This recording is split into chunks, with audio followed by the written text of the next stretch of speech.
जयति जिनो धृति धनुषा मिषुमाला भवति योगी योधानां यद वाक् करुणामय्यपि मोहरिपु प्रहतये तीक्ष्णा।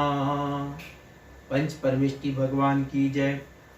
पद्मनंदी पंचविंशति का इस ग्रंथ के 2 प्रकरण पूर्ण हो चुके हैं। पहला प्रकरण धर्मोपदेश और दूसरा प्रकरण दानोपदेश, दोनों को मिला करके 252 श्लोक हमने समझ लिए हैं।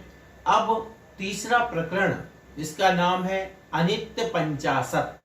अनित्य पंचाशत, जैसा इस अनित्य नाम है तो इसमें संसार की जो अनित्यता है उस संबंध में अपन को यहाँ पर समझने का अवसर प्राप्त होगा। पहले श्लोक का उच्चारण करते हैं।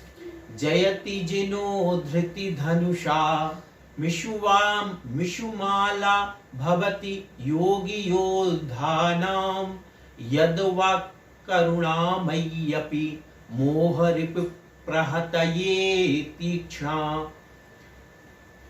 जिन भगवान की वाणी धीरता रूपी धनुष को धारण करने वाले योगी जन रूपी योद्धाओं के लिए बाण पंक्ति के समान होती है, तथा जिसकी वह वाणी दयामयी होकर भी मोह रूपी शत्रु का घात करने के लिए तीक्ष्ण तलवार का काम करती है, वह भगवान जयवंत हों। ये विरोधाभास अलंकार को लेकर के और बहुत मार्मिक बात की जा रही है। कितनी अच्छी बात की जा रही कि जिन जिनेंद्र भगवान की वाणी, जिन्होंने धीरता रूपी धनुष को धारण किया है, यानी धैर्य जिनके पास है, ऐसे साधु महाराज योगी जन। धैर्य धारण करने वाले कौन? धैर्य रूपी धनुष को धारण करने वाले योगी जन रूपी योद्धा। योगी जन हैं जो, वे भी उनको योद्धा क्यों किया कहा गया? क्योंकि वे भी तो एक युद्ध ही लड़ रहे हैं। हम जैसे शत्रुओं से युद्ध लड़ते हैं, राजा लोग शत्रुओं से युद्ध लड़ते हैं, उसी प्रकार योगी कर्म रूपी शत्रुओं से युद्ध लड़ते हैं, इसलिए उनको योद्धा कहा गया। अब युद्ध में जब गए हो तो वहां पर धनुष बाण तलवार सब चाहिए, तो आचार्य कहते हैं उन योद्धाओं के लिए बाण पंक्ति के समान हैं। जैसे बाण हो किसी के पास, अब तो वह बाणों से शत्रु पर आक्रमण करता है, इसी प्रकार जो योगी है और जिनके पास धीरता रूपी धनुष है, उनके लिए जिनेंद्र भगवान की वाणी बाण की तरह है। जिनेंद्र भगवान की वाणी धीरता रूपी धनुष को धारण करने वाले, हाँ उन्हीं के लिए है। लेकिन जिन योगियों के पास धैर्य है तो फिर वह बाण के जैसी है। जैसे बाण शत्रु को हरा देता है, उसी प्रकार से यह धीरता रूपी धनुष में जो जिनेंद्र भगवान की वाणी का बाण है, यह जो कर्म रूपी शत्रु हैं उनको हरा देता है, भगा देता है। दूसरी बात क्या कही? जिसकी वाणी दयामयी होकर भी मोह रूपी शत्रु का घात करने के लिए तीक्ष्ण तलवार का काम करती है। भगवान की वाणी कैसी है? दयामय है, सभी जीवों पर दया रखने की बात है। धर्म भी दया को कहा गया, धम्मो दया विशुद्धि कहा गया। लेकिन आचार्य क्या कह रहे हैं? दयामयी वाणी होकर भी। अब शत्रु पक्ष में बात की जा रही है। शत्रु पक्ष यानी जो कर्म है, उन कर्मों का घात करने के लिए तीक्ष्ण तलवार का काम करती है।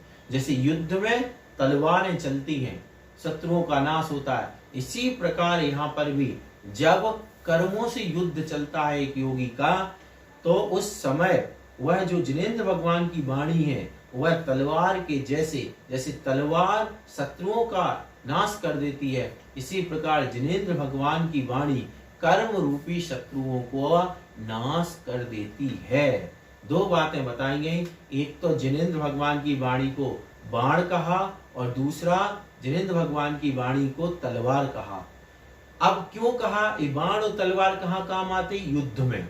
इसी प्रकार जो योगी है, मुनिराज है, वे संसार में कर्म रूपी शत्रुओं से युद्ध लड़ रहे हैं। तो आचार्य महाराज ने यहाँ पे कहा कि यदि उनके पास धैर्य रूपी धनुष है, धैर्य होना चाहिए, तो धैर्य रूपी यदि धनुष है तो जिनेंद्र भगवान की वाणी बाण की तरह शत्रुओं का को हराने के काम आती है। यानी उस वाणी में इतनी शक्ति है जिनेंद्र भगवान की कि वो कर्म रूपी शत्रुओं को बाण जैसे बाण शत्रुओं को हरा देता है, नाश कर देता है। उसी प्रकार जिनेंद्र देव की वाणी कर्म रूपी शत्रुओं को तहस नहस कर देगा। और दूसरी बात तलवार, तो जैसे तलवार युद्ध के लिए युद्ध चिताती है, शत्रुओं का समूल नाश कर देती है, इसी प्रकार यह जिनेंद्र भगवान की वाणी यद्यपि दयामयी है, लेकिन यहाँ पे कर्म रूपी शत्रुओं की बात की जा रही है। तो कर्म रूपी शत्रुओं को का संहार करने के लिए तलवार के जैसी कही गई है। ये समझाने की दृष्टि है, ना तो वाणी बाण है ना तलवार है।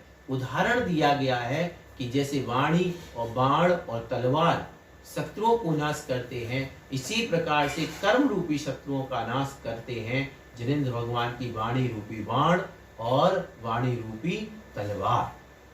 दूसरा श्लोक देखते हैं।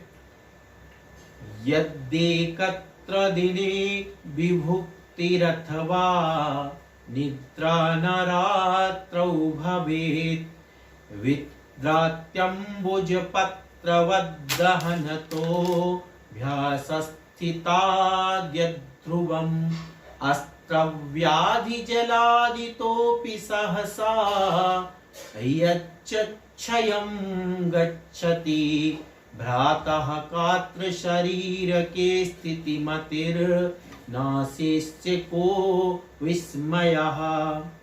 अर्थ है, यदि किसी एक दिन भोजन प्राप्त नहीं होता या रात्रि में निद्रा नहीं आती है, तो जो शरीर निश्चय से निकटवर्ती अग्नि से संतप्त हुए कमल पत्र के समान गिलानता को प्राप्त हो जाता है, तथा जो अस्त्र, रोग और जल आदि के द्वारा अकस्मात नाश को प्राप्त हो जाता है, अकस्मात नाश को प्राप्त होता है। हे भ्राता, उस शरीर के विषय में स्थिरता की बुद्धि कहाँ से हो सकती है, तथा उसके नष्ट हो जाने पर आश्चर्य ही क्या है। अर्थात उसे ना तो स्थिर समझना और ना ही उसके नष्ट होने पर आश्चर्य करना। शरीर का स्वभाव बताया जा रहा है अनित्य। ये शरीर है ना तो स्थिर यानी ना हमेशा रहने वाला है, और यदि जब नष्ट होता है तो जो समझदार लोग हैं उन्हें आश्चर्य नहीं करना चाहिए। क्यों नहीं करना चाहिए? क्योंकि यह शरीर कैसा है, स्वभाव से ही नश्वर है, नाशवान है। क्या कैसे समझाया गया? यदि एक दिन भोजन नहीं प्राप्त होता या रात में नींद नहीं आती है तो शरीर कैसे हो जाता है? अग्नि से संतप्त हुए कमल पत्र के समान। जैसे कमल है और कमल के पत्ते के पास आग ले जाओ तो कमल का पत्ता जो है वो कुम्हला जाएगा, मुरझा जाएगा। तो ये जो चीज है गिलानता को प्राप्त हो जाता है, तथा जो शरीर भी ऐसे ही हो जाता है जैसे कमल का पत्ता मुरझा जाता है, इसी प्रकार शरीर भी यदि नींद नहीं हुई या भोजन नहीं मिला तो शरीर भी मुरझा सा जाता है। दूसरी बात, अस्त्र, रोग और जल के आदि के द्वारा अकस्मात नाश को प्राप्त होता है। कैसे? किसी ने अस्त्र शस्त्र कुछ भी प्रयोग कर दिया कहीं पर तो ये नाश हो जाता शरीर। रोग आ जाए, कोई भयानक रोग हो गया तो शरीर खत्म हो जाता है।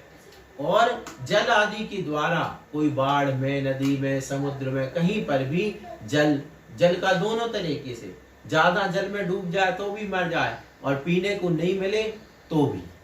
तो ये समझाने के लिए कहा गया कि इनके द्वारा अकस्मात कभी भी नाश हो सकता है। कोई रोग आने पर, पानी के कारण अस्त्र शस्त्र किसी ने चला दिया तो उसके कारण ये नाश, मतलब कभी भी नाश हो सकता है। पहली बात तो स्वभाव रूप से, दूसरी बात इन निमित्तों के कारण यह शरीर नाश को प्राप्त होता है। और जब ये नाशवान है तो उसे स्थिर नहीं समझना। पहली बात, दो बातें कहेंगे। पहली बात तो इसको स्थिर मत समझो, और दूसरी बात, नाश जब होता है तो आश्चर्य नहीं करो। क्यों? क्योंकि इसका स्वभाव ही नाश होना है, यह क्षणिक है। यहाँ पर क्या समझाया गया? जब किसी व्यक्ति को भोजन नहीं मिलता या नींद नहीं होती तो उसका शरीर वैसे ही मुरझाता है, वैसे ही गिलानता को प्राप्त होता है। जैसे कमल के पत्ते के पास आग आए तो वह पत्ता मुरझाने लगता है। और दूसरी बात बताई गई कि रोग से, अस्त्र शस्त्र से या पानी आदि के द्वारा बीच में भी यह शरीर नाश हो जाता है। इसलिए ऐसा जो नाशवान शरीर है इसके विषय में ये सोचना चाहिए। पहली बात तो कि यह स्थिर नहीं है। दूसरी बात, जब यह नाश होने लगे, नाश होता है यानी मरण होने लगता है, उस समय आश्चर्य नहीं करना चाहिए।